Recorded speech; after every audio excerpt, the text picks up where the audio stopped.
पहले तो आपको गंगा स्नान का महत्व बताते हैं।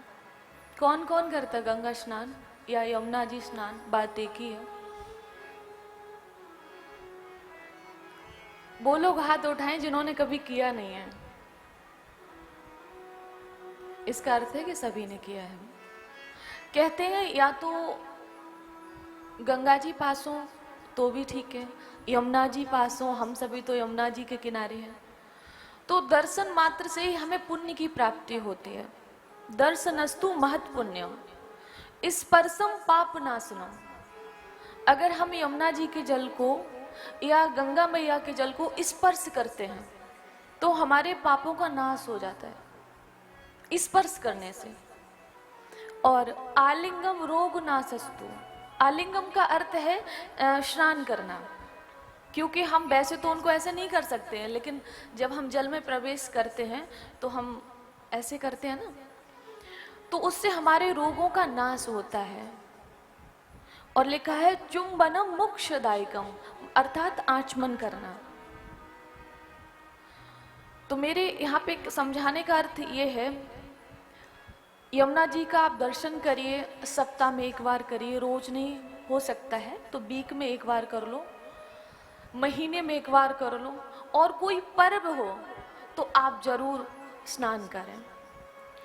क्योंकि जैसे कहते हैं कि अनजाने में बहुत पाप होते हैं, तो ऐसे अनजाने में भी बहुत पुण्य हो जाते हैं।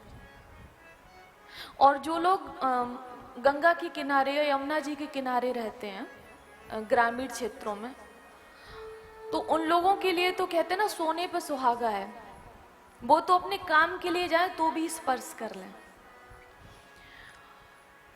तो दर्शन करने से पुण्य की प्राप्ति, स्पर्श करने से पापों का नाश, स्नान करने से रोगों का नाश, और आचमन करने से मोक्ष की प्राप्ति होती है। कितना फल है देखिए। ऐसे ही चंदन का है, जैसे अगर हमें चंदन मिल जाए जो हम तिलक लगाते हैं, तो उसके दर्शन मात्र से, या जिसके शीश पे लगा है, ये मस्तक पे चंदन लगा है, उसका दर्शन करने से ही हमको पुण्य की प्राप्ति होती है। और पवित्र तो होता ही है, हमारे पापों का नाश होता है। और जो चंदन का लेप लगाता है, श्रद्धा भाव से लगाता है, एक तो परेशानियां घर में नहीं आती हैं, कोई ग्रह नहीं सताते हैं, साथ में कहते हैं कि लक्ष्मी मैया का नित्य निवास होता है उनके घर में। ऐसा शास्त्र कहते हैं, गुरजन कहते हैं, वो आपको मैंने बताया। साथ में मैंने एक दिन एक नियम और बताया था कि आप लोग सूर्योदय से पहले उठने का प्रयास करें। जैसे ब्रह्म मुहूर्त में नहीं उठ सकते आप लोग, 3 बजे के बाद जब भी उठ जाओ, तो आप सूर्योदय से पहले उठो। ब्रह्म मुहूर्त में नहीं उठ सकते तो सूर्य उदित होने से पहले उठ जाओ। अब जिनको नींद बहुत आती है तो सूर्य उदित होने के बाद पहले उठो, और उसके बाद आप अपना जो भी गृह कार्य है उसको संभाल लो, भगवान को प्रणाम कर लो, सूर्य भगवान को जल अर्पण कर लो, उसके बाद आप चाहो तो सो सकते हो। तो कम से कम उस अपराध से बचोगे कि जो हमें लगता है।